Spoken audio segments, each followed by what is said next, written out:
Salam budaya, selamat datang di channel Dunia Keris. Kembali lagi di program terbaru kami, yaitu Kelangenan. Kelangenan. Kenapa saya memberi nama program ini adalah Kelangenan?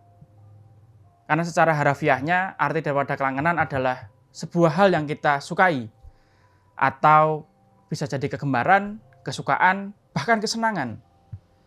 Jadi, bisa disimpulkan bahwa kelangenan memiliki arti sesuatu hal yang sifatnya adalah kesenangan pribadi.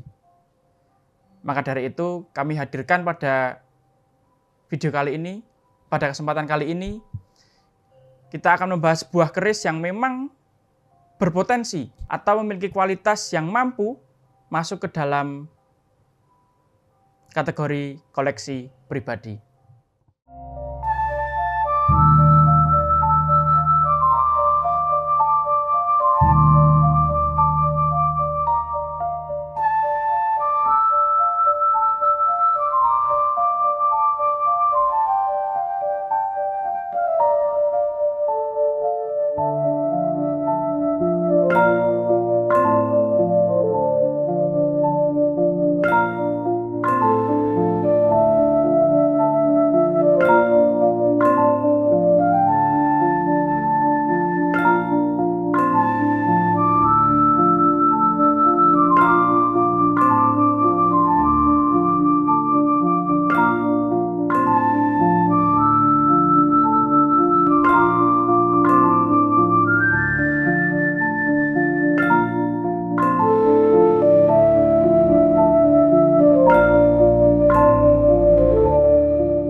Dan kali ini kami menghadirkan sebuah keris dari Tangguh Segaluh, yang dimana Tangguh Segaluh merupakan salah satu dari tangguh keris yang memiliki jumlah atau populasi keris yang terbatas.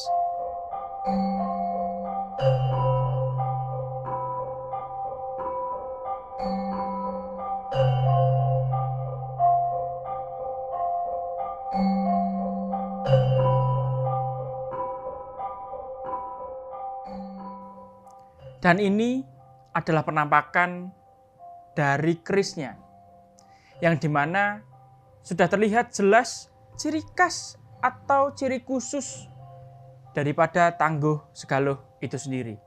Seperti yang sama-sama kita tahu, bahwa Tangguh Segaluh memiliki ciri khusus pada bagian gandek, di mana karakter dari tangguh tersebut sangat jelas dan mudah dikenali. Gandeknya yang maju ke depan, gonjonya yang panjang, dan pesi yang terletak pada bagian tengah gonjo. Dan yang membuat keris ini semakin istimewa lagi, jika kita saksikan dengan seksama, keris ini memiliki gonjo yang menyambung langsung antara pesi, gonjo, dan bilahnya, yang biasanya kita sebut dengan gonjo iras. Keris pada Tangguh Segaluh rata-rata memiliki panjang bilah yang bermacam-macam. Ada yang panjang, ada yang tanggung, dan ada pula yang pendek, tetapi masih masuk ke dalam kategori keris. Dan bila jika kita melihat secara keseluruhan kerisnya, keris ini memiliki pasikutan yang kaku, namun luruh. Jadi bukan berarti kaku yang tegas, tapi kaku yang luwes.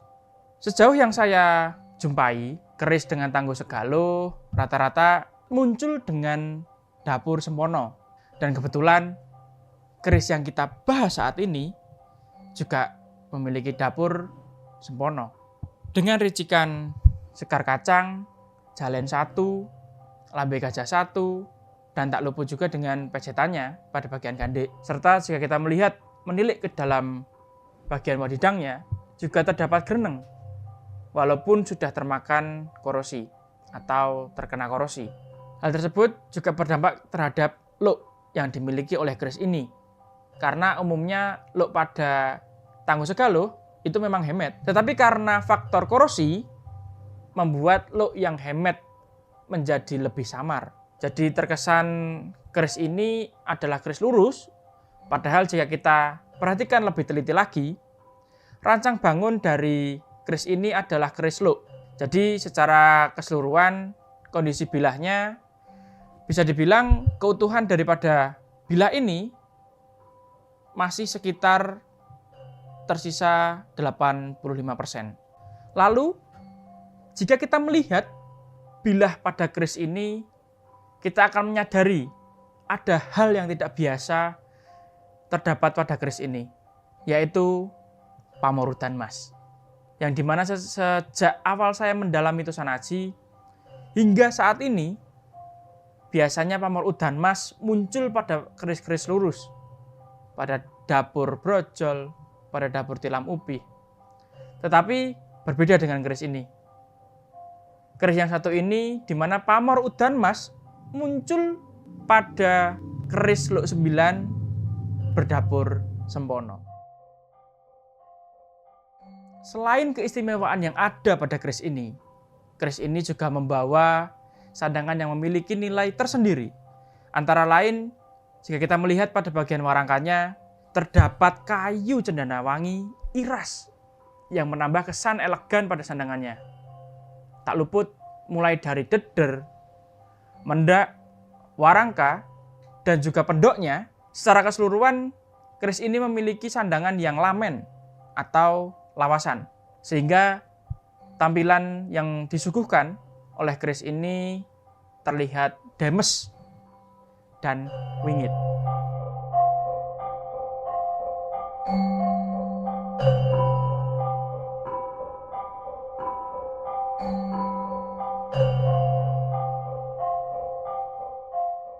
Tak cuma tampilannya saja yang wingit, keris dari Tangguh Segaluh sering dianggap memiliki kekuatan spiritual dan magis yang tinggi, sehingga digunakan dalam ritual atau sebagai simbol status sosial. Yang notabene, hal tersebut kita tidak bisa menilai benar atau tidaknya. Selain daripada aspek spiritualnya, keris dari Tangguh Segaluh juga memiliki nilai estetika yang tinggi.